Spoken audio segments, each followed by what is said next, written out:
भैया धरना, क्यों आप झूठे वादे इनसे करते रहे और आज आपने इनको सड़क पर लाकर छोड़ दिया। जवाब दे मुख्यमंत्री नीतीश कुमार जी। बहाली की एक ही प्रक्रिया है मुख्यमंत्री नीतीश कुमार जी के शासनकाल में, वो है बैकडोर एंट्री। और बैकडोर एंट्री होती है भ्रष्टाचार के माध्यम से, घूस लिए बिना पैसे लिए। मुख्यमंत्री नीतीश कुमार जी किसी को नौकरी नहीं दे सकते हैं, किसी की बहाली नहीं कर सकते। इनके पास बहाली की एकमात्र नीति है, वो है बैकडोर भ्रष्टाचार की नीति। भाई विशेष राज्य का दर्जा, एक बात मैं आप लोग को स्पष्ट तौर से कह दूं, जब तक मुख्यमंत्री नीतीश कुमार हैं उन्हें विशेष राज्य का क्या विशेष देश का भी अगर आप उन्हें दर्जा दे देंगे ना, तब भी बिहार का विकास नहीं हो सकता।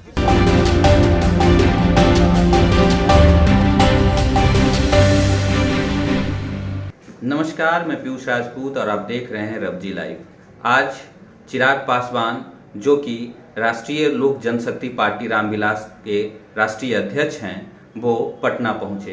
पटना पहुंचते ही वो वार्ड सचिव जो आंदोलन कर रहे हैं उनके समीप गए और उन्होंने आक्रामक रूप ले लिया। आक्रामक रूप जो कि नीतीश सरकार को लेकर था, नीतीश सरकार के कार्यकाल को लेकर था और नीतीश सरकार के भ्रष्टाचारों के आरोप को लेकर था। उन्होंने खुल के ये बात कही कि नीतीश सरकार के शासनकाल में भ्रष्टाचारियों का बोलबाला है। आइए सुनते हैं उन्हीं की जुबानी कि उन्होंने क्या कहा। पूरा किया जाएगा, आपको उचित मापदंड दिया जाएगा, आपको यहाँ पे रखा जाएगा, आपकी बहाली की जाएगी। क्यों पिछले 4 साल से आप झूठे आश्वासन इनको दे रहे थे और 4 साल तक तो आपने इनकी सेवाएं ली, इनके काम को आप लोगों ने जनता तक जा जाकर भुनाने का काम किया। इन्हीं के द्वारा किए गए कामों का श्रेय लेकर आपने बिहार में चुनाव में उतरने का आपने काम किया और आज जब इनकी ज़रूरत पूरी हो गई है तो आज आपने इनको सड़क पर छोड़ दिया और एक आदेश निकालकर आपने इन लोगों को बाहर कर दिया और इनके भविष्य को पूरी तरीके से अंधकार में डाल दिया। मुख्यमंत्री नीतीश कुमार जी जवाब देना कि भैया इन 1,15,000 लोगों का क्या गलती थी, इन लोगों की क्या गुनाह था इन लोगों का कि 4 साल के बाद आपने इस तरीके से आपने इन लोगों को सड़क पर लाकर छोड़ दिया। जवाब मुख्यमंत्री नीतीश कुमार जी को ही देना है ना कि आज अगर सड़क पर इतनी भारी संख्या में ये लोग यहाँ पर मौजूद हैं, धरना दे रहे हैं, कड़कड़ाती ठंड में महिलाएं हैं, बुजुर्ग हैं, युवा हैं, क्यों दे रहे हैं भैया धरना? क्यों आप झूठे वादे इनसे करते रहे और आज आपने इनको सड़क पर लाकर छोड़ दिया। जवाब दे मुख्यमंत्री नीतीश कुमार जी। लगातार जितने भी बहाली प्रक्रियाएं होती है, स्टूडेंट्स को सड़क पर आना ही पड़ता है, इतना लेट होता है और उस पर लाठी चार्ज भी सरकार भाई बहाली की एक ही प्रक्रिया है मुख्यमंत्री नीतीश कुमार जी के शासनकाल में, वो है बैकडोर एंट्री। और बैकडोर एंट्री होती है भ्रष्टाचार के माध्यम से। मुख्यमंत्री नीतीश कुमार जी के शासनकाल में जितनी बहालियां आई हैं वो तमाम बहालियां बैकडोर चली जाती हैं। क्यों? क्योंकि भ्रष्टाचार के बिना घूस लिए, बिना पैसे लिए मुख्यमंत्री नीतीश कुमार जी किसी को नौकरी नहीं दे सकते हैं, किसी की बहाली नहीं कर सकते। इनके पास बहाली की एकमात्र नीति है, वो है बैकडोर भ्रष्टाचार की नीति। नीतीश कुमार के सरकार में क्या बैकडोर से और पैसा लेकर के नौकरी दी जाती है क्या? भाई बिल्कुल पैसा लेके दी जाती है और ये हर बिहारी इस बात को जानता है। क्यों बार बार बहालियां रद्द होती हैं और क्यों नए सिरे से की जाती हैं?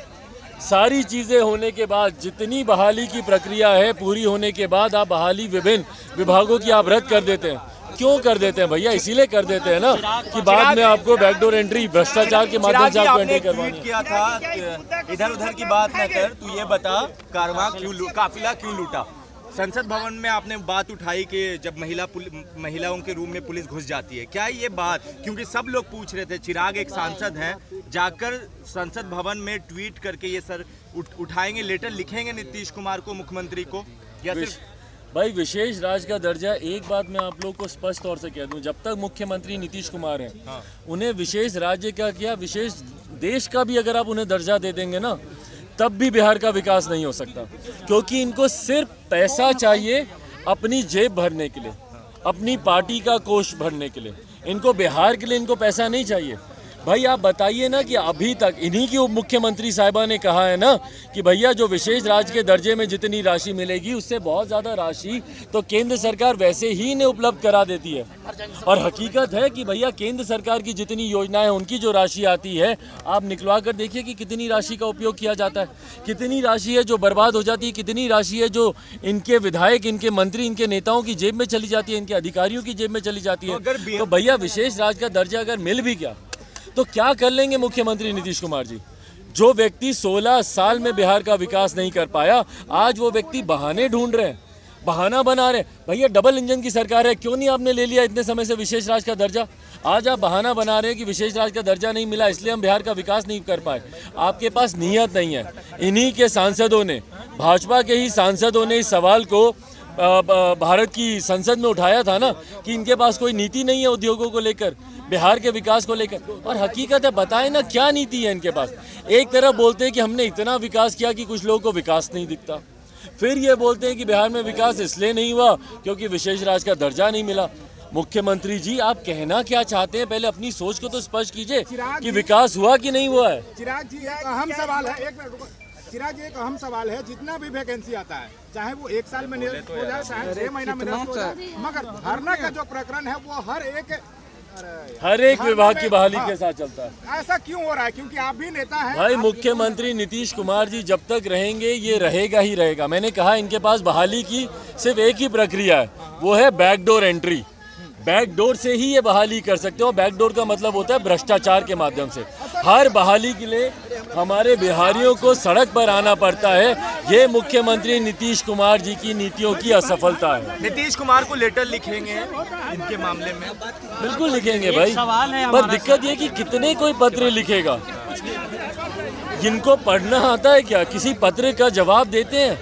किसी पत्र का असर पड़ता है मुख्यमंत्री नीतीश कुमार जी पर? एक सवाल है कि कुटुंबा में पंचायत चुनाव के बाद दलितों को खूब चटवाया गया और जब मांझी जी से ये सवाल किया गया तो कह रहे हैं कि हम एनडीए सरकार में हैं, हम इस पर कुछ नहीं बोल सकते, बोलेंगे तो दिक्कत हो जाएगी। बताइए, अगर आपके सिद्धांत आपके गठबंधन के हिसाब से बदलते हैं तो ऐसे नेताओं को राजनीति में रहने का कोई मतलब ही नहीं है ना। जवाब दें, बिहार सरकार में मौजूदा हर वो अनुसूचित जाति जनजाति का नेता, विधायक, सांसद और मंत्री, इस सरकार में गठबंधन में जितने लोग मौजूद हैं, बताएं कि जो ये निंदनीय शर्मनाक घटना जो घटी है, जहां पर पंचायत चुनाव के बाद अनुसूचित जाति से आने वाले लोगों को थूक चटवाई जाती है। क्यों? क्योंकि उन्होंने उनके खिलाफ मतदान किया। इससे ज़्यादा शर्मनाक कोई बात हो सकती है? क्यों नहीं मौजूदा सरकार में मौजूद जितने भी अनुसूचित जाति जनजाति, इनके गठबंधन में मौजूद अनुसूचित जाति जनजाति के सांसद, विधायक, नेता, मंत्री मौजूद है, क्यों नहीं बोलते हैं? और मांझी जी का ये बयान इससे ज़्यादा शर्मनाक हो सकता है? ये लोग लड़ेंगे अपने समाज की लड़ाई, ये लेकर आएंगे अपने समाज के लोगों को जो इस बात का बयान देते हैं कि भैया हम लोग इस बात को इसलिए नहीं उठा सकते, हम लोग दलितों की आवाज़ को इसलिए नहीं उठा सकते क्योंकि हम लोग गठबंधन में हैं, हमारे गठबंधन पे इसका गलत असर पड़ेगा। आपके सिद्धांत अगर गठबंधन के हिसाब से बदलते हैं तो इससे ज़्यादा निंदनीय कुछ नहीं हो सकता। और हकीकत है, बताएं ना क्या नीति है इनके पास। एक तरफ बोलते हैं कि हमने इतना विकास किया कि कुछ लोगों को विकास नहीं दिखता, फिर ये बोलते हैं कि बिहार में विकास इसलिए नहीं हुआ क्योंकि विशेष राज्य का दर्जा नहीं मिला। मुख्यमंत्री जी आप कहना क्या चाहते हैं, पहले अपनी सोच को तो स्पष्ट कीजिए कि विकास हुआ कि नहीं हुआ है। चिराग जी एक अहम सवाल है, चिराग जी एक अहम सवाल है, जितना भी वैकेंसी आता है चाहे वो 1 साल में निरस्त हो जाए, चाहे 6 महीना में निरस्त हो जाए, मगर धरना का जो प्रकरण है वो हर एक विभाग की बहाली के साथ चलता है। ऐसा क्यों हो रहा है? क्योंकि आप भी नेता हैं। भाई मुख्यमंत्री नीतीश कुमार जी जब तक रहेंगे ये रहेगा ही रहेगा। मैंने कहा इनके पास बहाली की सिर्फ एक ही प्रक्रिया है, वो है बैकडोर एंट्री। बैकडोर से ही ये बहाली कर सकते हो। बैकडोर का मतलब होता है भ्रष्टाचार के माध्यम से। हर बहाली के लिए हमारे बिहारियों को सड़क पर आना पड़ता है। ये मुख्यमंत्री नीतीश कुमार जी की नीतियों की असफलता है। नीतीश कुमार को लेटर लिखेंगे इनके मामले में? बिल्कुल लिखेंगे भाई, पर दिक्कत ये कि कितने कोई पत्र लिखेगा? जिनको पढ़ना आता है क्या किसी पत्र का जवाब देते हैं?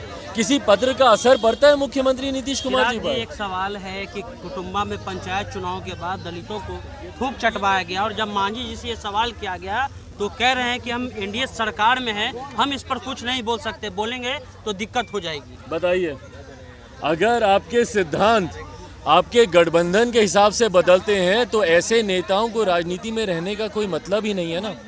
जवाब दें, बिहार सरकार में मौजूदा हर वो अनुसूचित जाति जनजाति का नेता, विधायक, सांसद और मंत्री, इस सरकार में गठबंधन में जितने लोग मौजूद हैं, बताएं कि जो ये निंदनीय शर्मनाक घटना जो घटी है, जहां पर पंचायत चुनाव के बाद अनुसूचित जाति से आने वाले लोगों को थूक चटवाई जाती है। क्यों? क्योंकि उन्होंने उनके खिलाफ मतदान किया। इससे ज़्यादा शर्मनाक कोई बात हो सकती है? क्यों नहीं मौजूदा सरकार में मौजूद जितने भी अनुसूचित जाति जनजाति, इनके गठबंधन में मौजूद अनुसूचित जाति जनजाति के सांसद, विधायक, नेता, मंत्री मौजूद है, क्यों नहीं बोलते हैं? और मांझी जी का ये बयान इससे ज़्यादा शर्मनाक हो सकता है? ये लोग लड़ेंगे अपने समाज की लड़ाई, ये लेकर आएंगे अपने समाज के लोगों को जो इस बात का बयान देते हैं कि भैया हम लोग इस बात को इसलिए नहीं उठा सकते, हम लोग दलितों की आवाज़ को इसलिए नहीं उठा सकते क्योंकि हम लोग गठबंधन में हैं, हमारे गठबंधन पे इसका गलत असर पड़ेगा। आपके सिद्धांत अगर गठबंधन के हिसाब से बदलते हैं तो इससे ज़्यादा निंदनीय कुछ नहीं हो सकता।